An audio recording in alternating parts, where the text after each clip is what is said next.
Welcome to the second video in a series about design tools that I've made for modelling 3D printed model aircraft using Blender and its geometry nodes. In the first video I showed a quick overview of the different features as well as a quick run through on how to download the tools and a copy of Blender itself. Hopefully, if you've seen that video, you'll be able to run Blender and have a copy of the 3D plane design file open like I have here.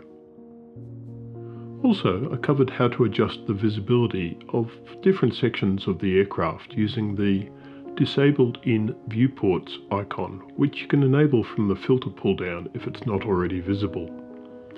For example, to view just the basic wing surface, we can turn off the tailplane, the fin and the fuselage. And within the wing collection, we can also disable the curve ribs, the carbon spar and the servo sections. Also from the modifiers panel, we can disable any of the modifiers adding extra features to the wings like the mirror, aileron cutter and servo bay.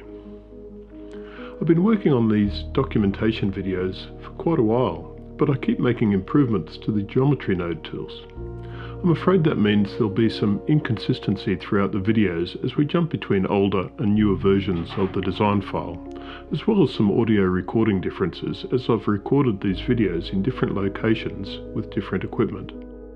Anyway, I'll quickly run through the initial design of 3 aircraft: a slope soaring V-tail glider, a Spitfire and a flying wing. To work on the wing, I'll quickly turn off the other objects and modifiers as we've already covered just before. I'll also select the Wing V2 object, and from the modifiers panel and the geometry nodes modifier, I'll turn off the shrink wrap option and set the root angle Z and the root angle Y parameters to 0. These parameters are related to joining the wing to the fuselage, and we'll talk about them later. Now we'll get back to the older part of this video. We'll start with the planform of the wing, that is, the shape viewed from above. As I discussed in the previous video, this wing object is generated by a group of geometry nodes. The shape of the wing is guided by a number of other objects and curves in the scene. I'll navigate to the planform collection, which is under the wing collection. I'll enable it in the viewport and I'll edit the leading and trailing edge curves to shape the wing. I'll make a glider with a wingspan of 1200 mm. This can be done by putting both the leading and trailing edge curves into edit mode and adjusting the wingtip control point to -600 mm on the item panel. I do have a rough image for the shape of the wing that I want to make. I'll drag that into the viewport and scale it to suit the wingspan. It's just a guide, I don't have to follow it exactly.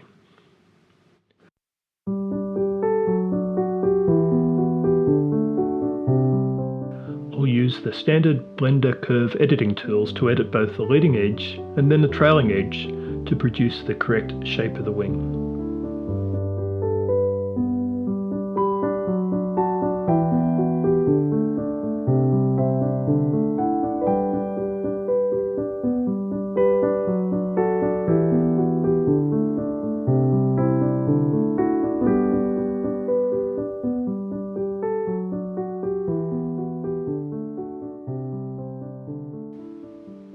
There, that doesn't look too bad.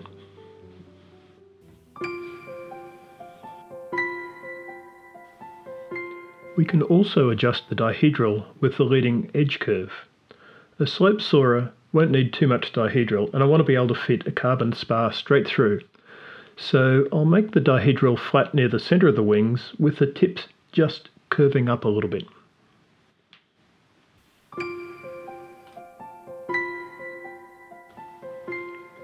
I'll enable the Airfoils collection under the wing and the shell collections. We have the root airfoil and the tip foil over to the side here. For a glider we probably want something like an elliptical lift distribution. The lift distribution is affected by the planform of the wing, by the airfoil selection and by the twist in the wing. The wing is roughly, well, somewhat elliptical, but I'll choose I think, a thin lifting airfoil at the root end and a symmetrical airfoil at the tip. I won't use any wing twist for this model. I'll select the root airfoil and go to the Object Data Properties. This is where the raw mesh data is held, and from the pull down I'll choose an RG14 airfoil from the small list of airfoils that are included in the blend file. In an upcoming video I'll talk about a small add-on and how to import airfoil DAT files from the web. For the tip I'll choose a symmetrical airfoil. By default the interpolation is linear from the root of the span to the tip, but I'll enable the interpolation collection and adjust the interpolate curve. This curve shows the tip airfoil is fully selected at the tip and the root airfoil is fully selected at the root of the wing, but I'll adjust the shape of the curve to maintain the lifting airfoil through most of the wing length. In another future video, I'll cover exporting this design to the XFLR5 airfoil analysis software, and then we can check the effect of this design.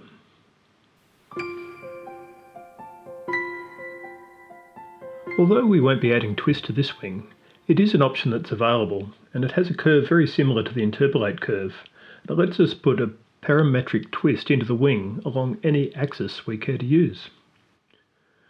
We'll use this on one of the other models that we make. Finally, we have the option to adjust the thickness along the span of the wing. This has a number of uses, but for this model we'll make a little bit of a wing fairing to make it easier to blend the wing into the fuselage. We'll use the leading and trailing edge guides as well as the thickness curve. I'll add an extra control point on the leading and on the trailing edge and use that to create a bulge where the wing connects to the fuselage.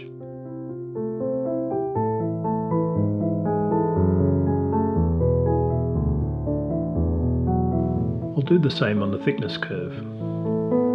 When we get to the fuse, I'll adjust them a little bit more to suit.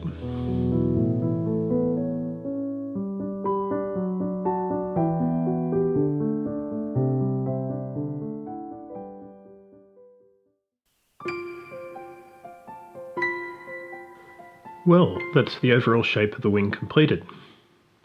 But before we move away from the wing, we'll add an aileron.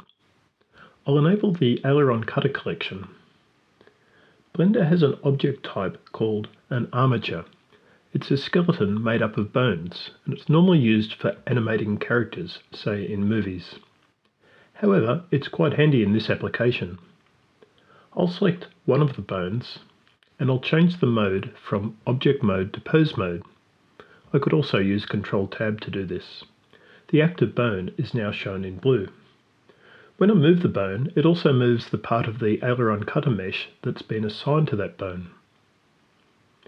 The aileron cutter mesh is simply a shape that's been created that will cut an angled gap from the wing to use as an aileron or a flap.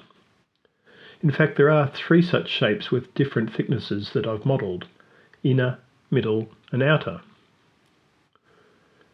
We'll use the inner to modify the wing, and the other sizes are available for interior structures. Of course, you can change this to make any shape that suits the model that you're creating.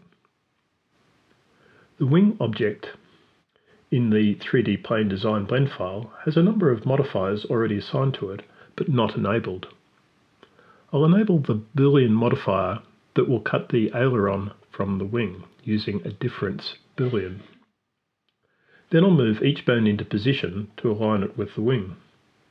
I'll choose to make the hinge point near the top of the wing for this particular model.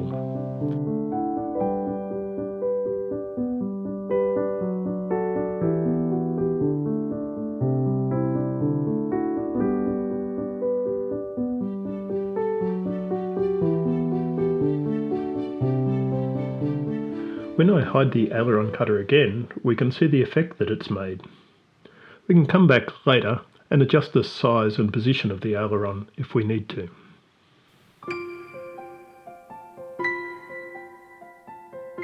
Designing the tailplane is almost exactly the same as designing the wing, except maybe easier. I'll enable the tailplane collection. It has a similar structure to the wing collection. There is one point I should make clear.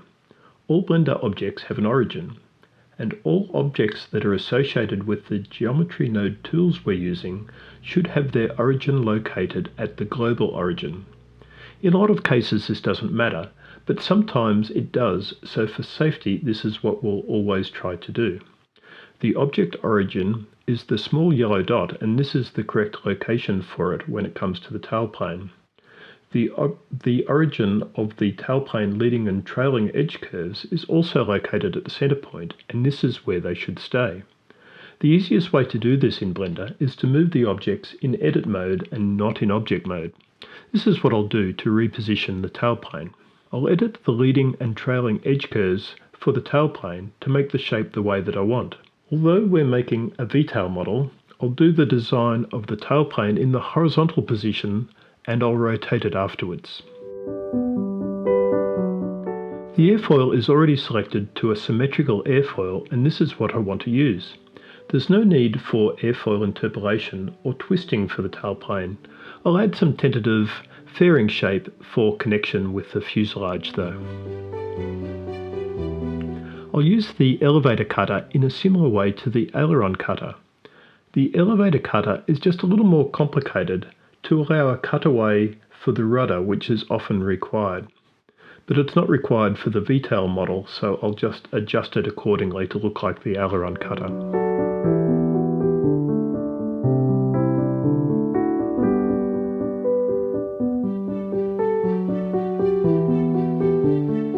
Now that the overall shape is done, I'll rotate it 35 degrees from the horizontal. I'll have to do the elevator cutter rotation exactly the same to match.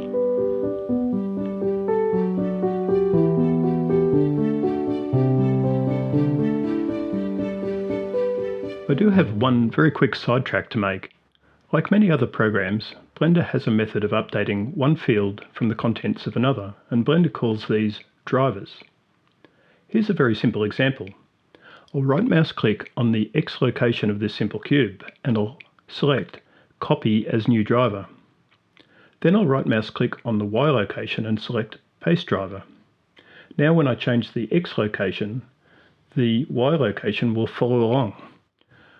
I can select Edit Driver and look to see where the value is coming from. I can also delete the driver. Drivers can do so much more than just this, but I thought I should mention them as we'll be coming across some examples shortly. Let's move on to the fuselage. Here's the bad news. I don't think it's possible to generate a fuselage parametrically without sacrificing way too much flexibility that you need to make the shape that you want. Still, I do have a few GeoNode tools and some techniques that might help.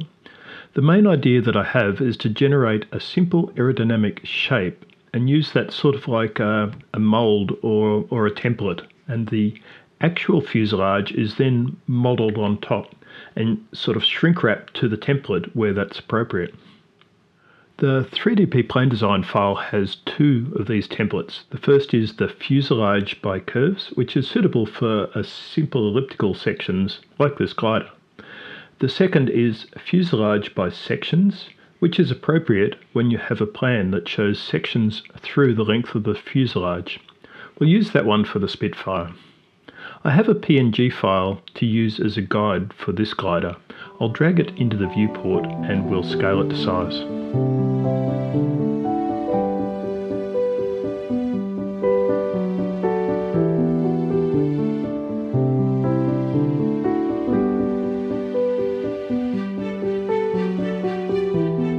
The Fuselage by Curves is another GeoNode generated shape, similar to the wing.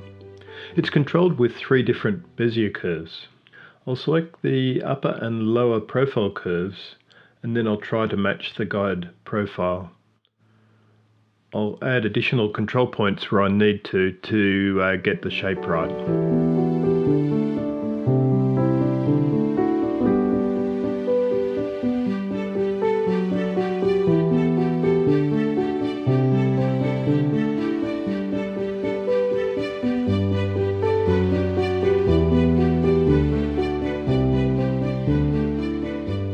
I think that will do. I'll I'll switch to the plan view and I'll use the width profile curve to control the width of the fuselage along its length.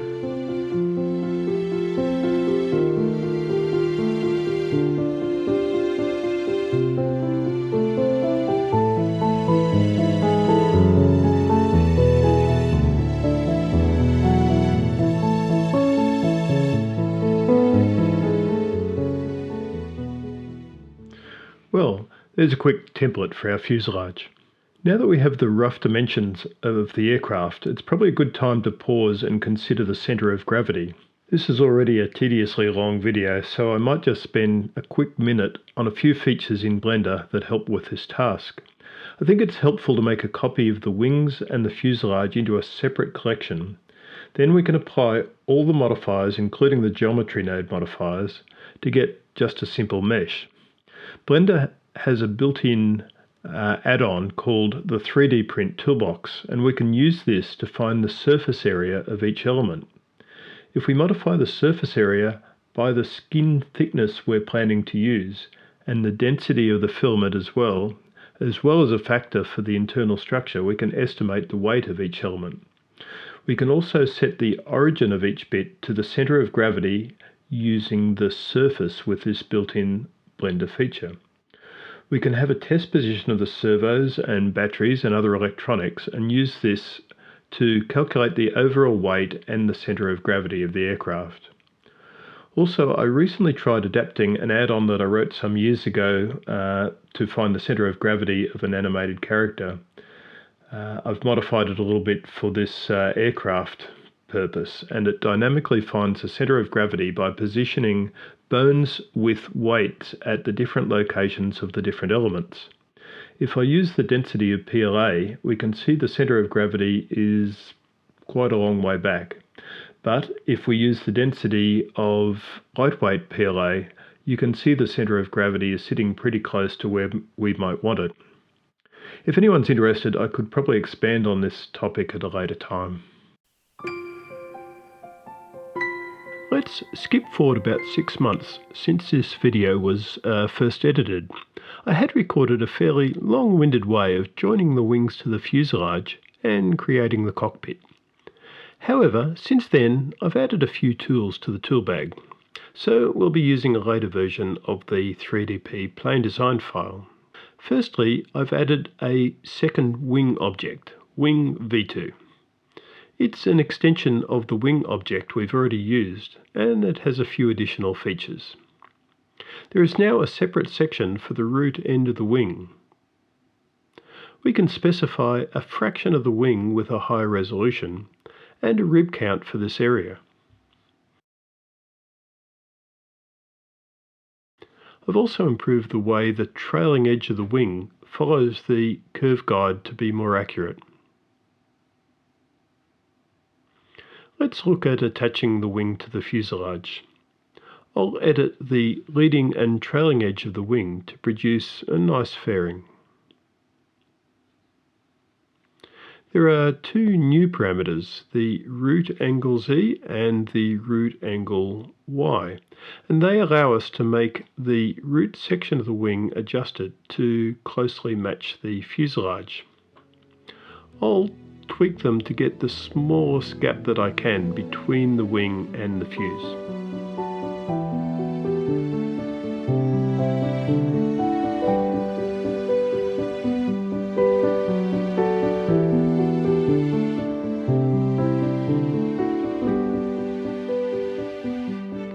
Also, in the thickness section, there's now a separate curve for the top of the wing and for the lower part of the wing, and we can use these two curves to get a pleasing effect as the wing attaches and get more flexibility. When we have the wing nearly touching the fuselage, we can choose the shrink wrap target to be the fuselage and select the shrink wrap option. Then the wing will snap to the fuselage. If we don't get the wing close to the fuselage before selecting shrink wrap, it'll still work, but the shape of the wing can be distorted.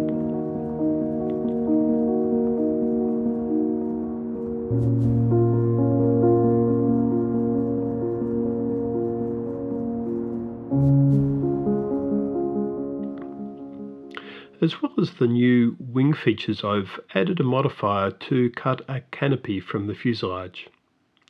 It uses a curve guide which I've included in the fuselage collection.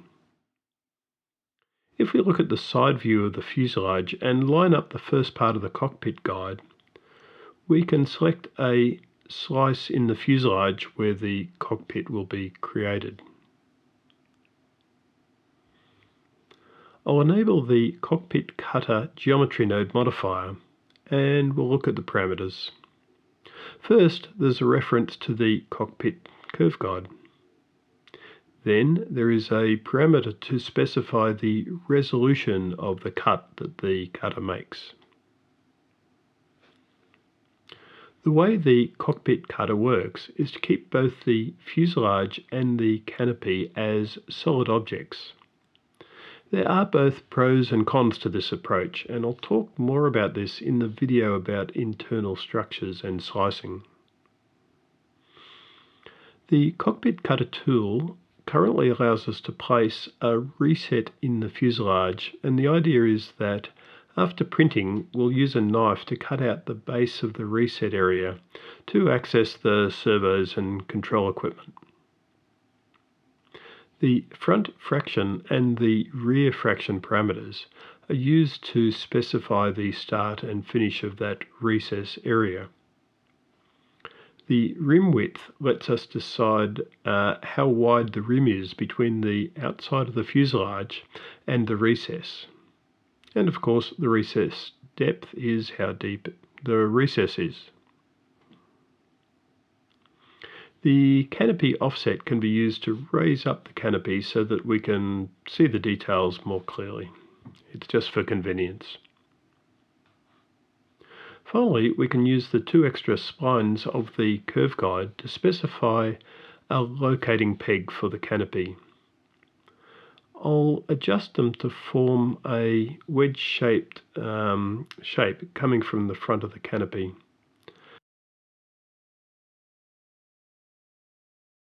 And then I can use the Add Peg switch to add a peg to the canopy and a matching hole in the fuselage.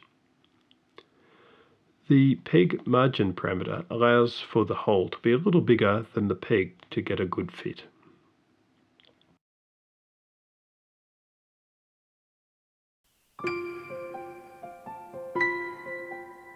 For this model, I was planning that the wing would be a single piece that keys into the top of the fuselage.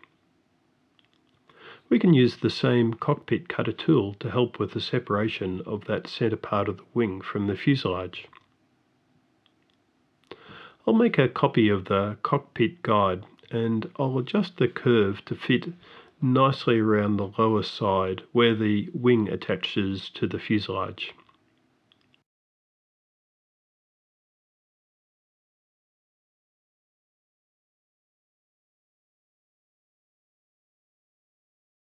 There, that looks good now. I'll rename the curve Wing Cutter, and I'll duplicate the geometry node modifier that we used for the canopy, and I'll point it at the new guide.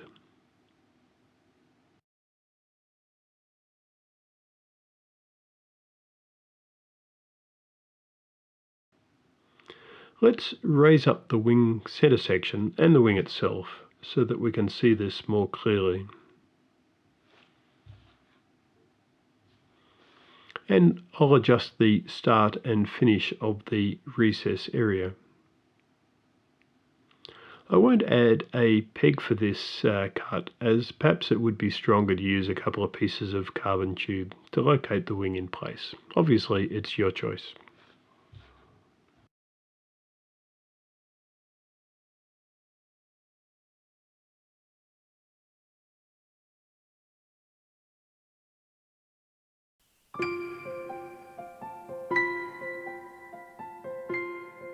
So, we've covered some of the geometry node tools that I've made. The wing generator tool, the wing joiner tool, which is a little bit still in progress, a fuselage template using curves, and we've also covered some standard Blender modelling techniques. However, we still have to look at the fuselage template by sections tool. Let's do that by making a Spitfire. Let's go back to our 3D plane design file, and I'll add in some simple plans for an early model Spitfire. I won't bore you running through the wing design again. Let's just run through it at very high speed. The main wings are done in a similar way to before. This time I'll choose a single airfoil for both the root and the tip.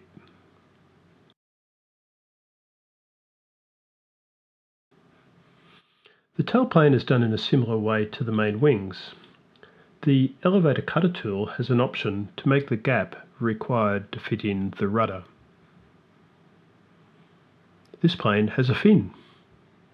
The process is similar to that for the wings, but there are fewer options in the fin geometry node tool.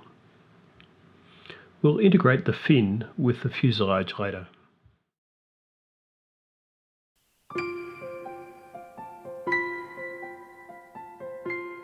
Let's slow down again as we look at the fuselage. The plan that I'm using has a series of fuselage sections, and this is quite a common way to design a scale aircraft. I've provided a geometry nodes tool to simplify the creation of a fuselage template using sections from a plan like this. I'll enable the collection Fuselage by Sections. This fuselage is being generated by a geometry node network. Let's have a look at the input parameters to the nodes. The resolution parameter gives a number of vertices around the fuselage, and it must be an even number. The sections parameter is the number of fuselage sections to use, and it can be up to 15 sections. The sub-D parameter gives the option to subdivide and smooth the end result by a given number of levels. The Y tail and the Z or Z tail position gives the physical location of the tail vertex of the fuselage. Then, for up to 15 sections, we have a reference to a curve object for the section and a Y location. In the example provided in the 3D plane file, these are filled out to match a predefined set of curved sections. The Y locations, I've put a driver to match the Y position of a set of section markers. We'll see how all this works in a minute. Finally, we have a Y and a Z nose vertex location and a material selection. To line up the tail vertex with the plan, I'll take the letter T and just move it horizontally to match the position of the final part of the aircraft tail. The driver on the geometry node parameter will force the tail vertex to follow that position. On the plan, fuselage sections are shown here.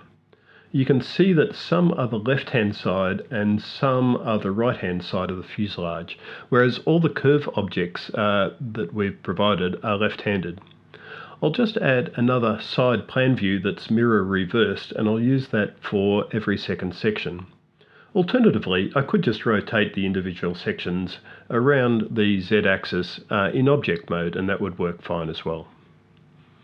I'll start with section 1 and line it up with the plan section.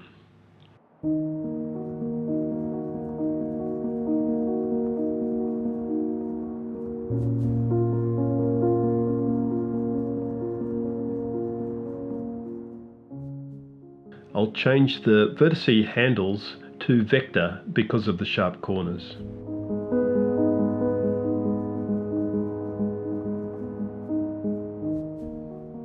One point I have to stress very heavily is that the endpoints on the curve have to line up with the object origin. The section origin will end up on the center line of the fuselage, so if the endpoints of the curve don't line up, there'll be gaps or double up areas along that center line of the fuselage. You can check to make sure the Y position of the control handles on the ends of the curves are set to 0 or very close to 0 to make sure of this. I normally will set the 3D cursor to the object origin and then set the pivot type to the cursor position. That means when I scale, the endpoints will stay in line with the 3D cursor, which is also the origin. And I'll take the section 1 marker and I'll line it up with the horizontal position of the aircraft tail.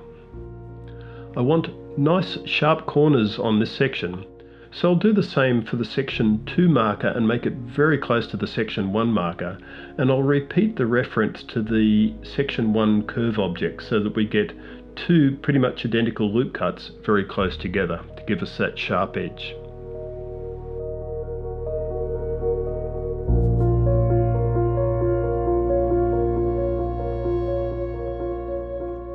We're getting into a bit of a rhythm now. I'll do the next tail section on the mirror reversed plan. Once again, I'll place the section marker horizontally in line with the section on the plan. Let's have some elevator music while I do the remaining sections.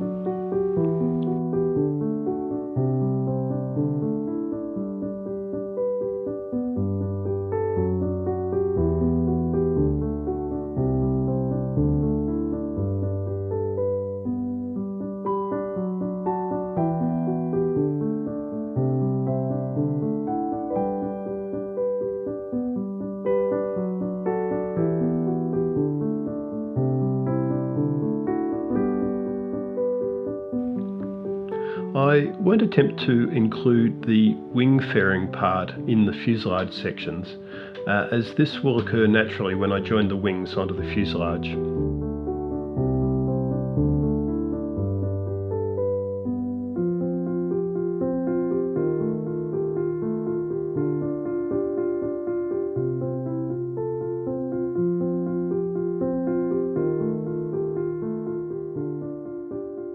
To get sharp edges where the nose of the fuselage stops for the propeller section, I'll do that trick again of having two identical sections very close together.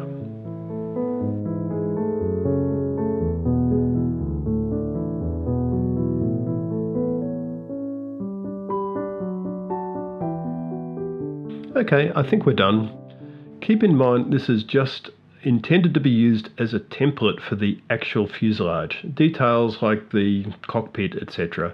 will have to be individually modelled. It's time to attach the wings to the fuselage, and we can use the new tool, the Wing V2 tool. We can use the leading edge curve to adjust the final part of the wing to match the fuse, and also use the root angle Y parameter of the Wing V2 tool. And then finally the thickness curves, both upper and lower, to adjust the final part of the root of the wing.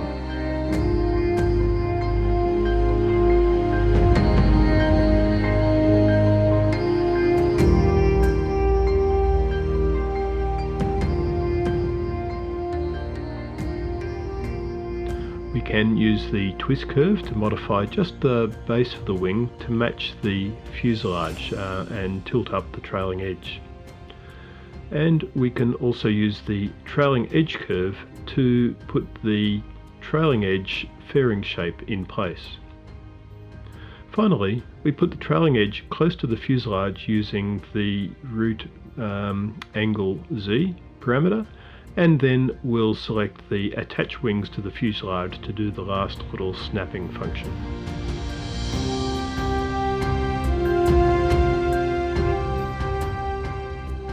I'll also go back and make the rear of the fuselage better match the fin that we added. We can adjust the position of the tail vertex and the two last sections to line up with the rear of the fin. And then we can go back and adjust the tail sections, section 1 and 2 and 3, to better suit the width of the fin and make it all match nicely.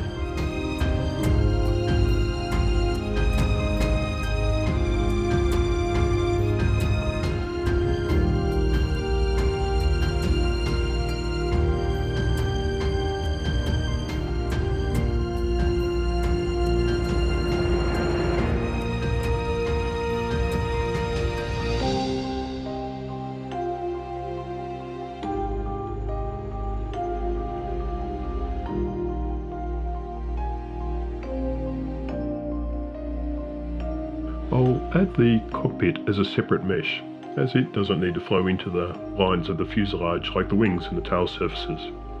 I'm certainly not trying for any historical accuracy here.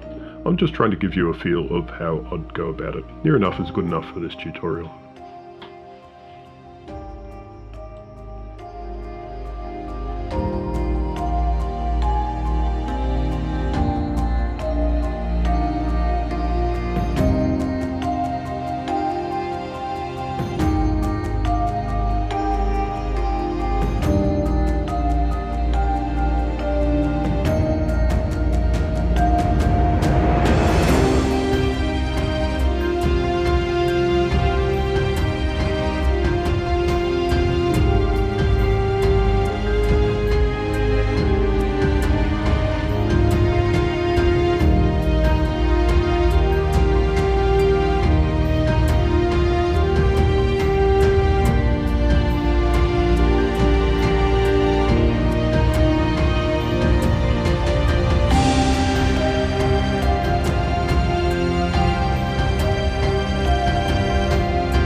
It looks more or less like a Spitfire.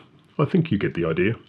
It needs some more details such as a hatch cutout and the exhausts and the air scoop and all the other bits that make it look like a Spitfire. Still, it doesn't look too bad for an hour or two of work.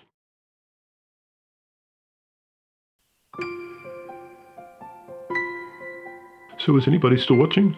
It's a bit surprising. I know it feels like a marathon. Still, I said we'd cover a flying wing, and a flying wing we will cover. It's a good example for a more technical type of aerodynamic design. You may have seen a website called Nest of Dragons. Mark Stanemovic has been kind enough to supply a number of design spreadsheets for flying wings. It lets you enter some basic design parameters and then generates the planform and the airfoil details for the wing. I thought I might try to demonstrate how easy it is to take this design data and translate it into a model using the geometry node tools. I've entered some design parameters for a small flying wing, and I've taken some screenshots of the planform data and the twist data.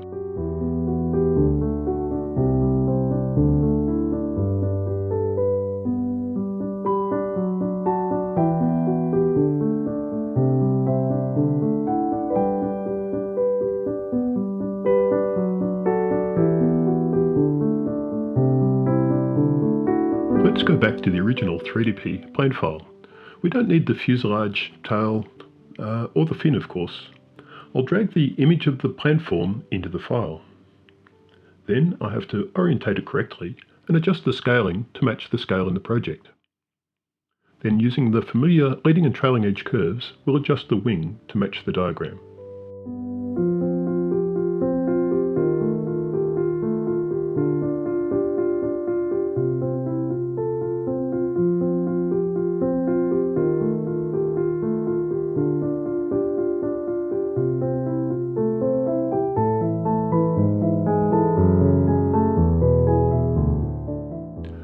I'll import the root and tip airfoil from the spreadsheet using the Add Airfoil add-on. I'll cover this add-on in the next video.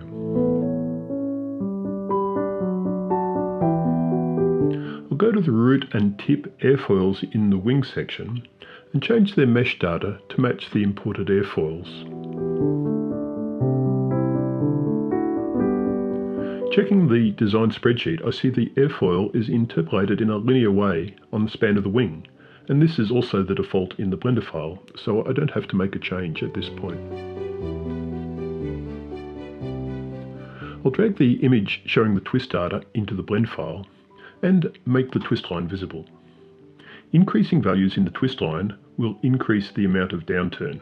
It's a bit backwards, and this is the opposite to the design spreadsheet. I also have to flip the image horizontally to match the correct root and tip ends.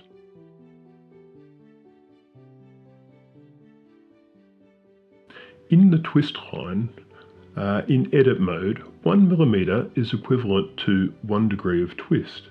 However, I can scale the twist line object however I like. I'll spend a minute getting the twist data image to the same scale as the twist line and I'll edit the twist line to match the line on the image.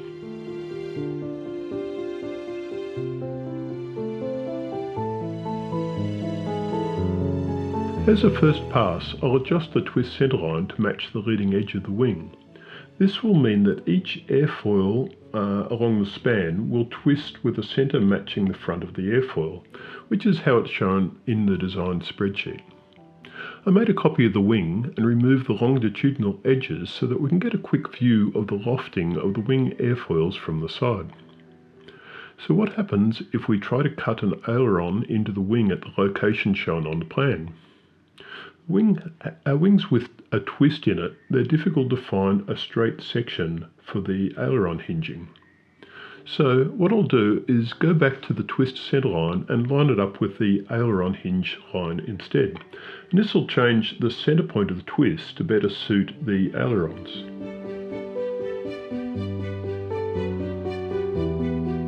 However, this does show up as a bit of anhedral if you look from the front of the aircraft, because the center foils are tilting up from further back and the tips are tilting down. It's easily fixed by adding some dihedral using the leading edge curve.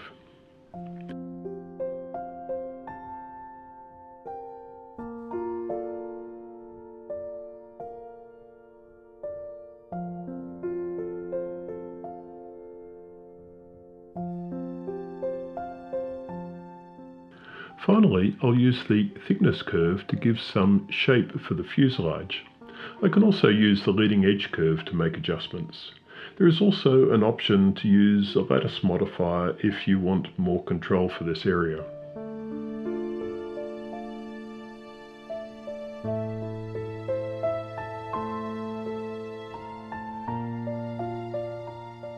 Your flying wing may require winglets. We can't use the leading edge curve to produce vertical surfaces because it tries to keep the airfoil shape in a vertical orientation. However, there are any number of built-in blender modifiers to help bend the wingtips. I've also included a simple bend tool geometry node that can do the job. It just requires an empty to be positioned above the wing to specify the position of the bend and the radius, and also a parameter to choose the density of the airfoil or ribs that are included in the bend. An alternative is to simply use the fin tool to produce the winglets, and then manually blend them into the wing structure. This has the advantage that if you export to the XLR5 program, the aerodynamics of the wingtips will be taken into account. So there we go, we're at the end of my attempt to show how these blender tools can help model the exterior surfaces of 3 different types of aircraft. We have a few videos to go to show the add-on for the importing airfoils, the tools to aid with the interior structure of the models, and finally the exporting of data into that XFLR5 simulation software. So perhaps I'll see you then.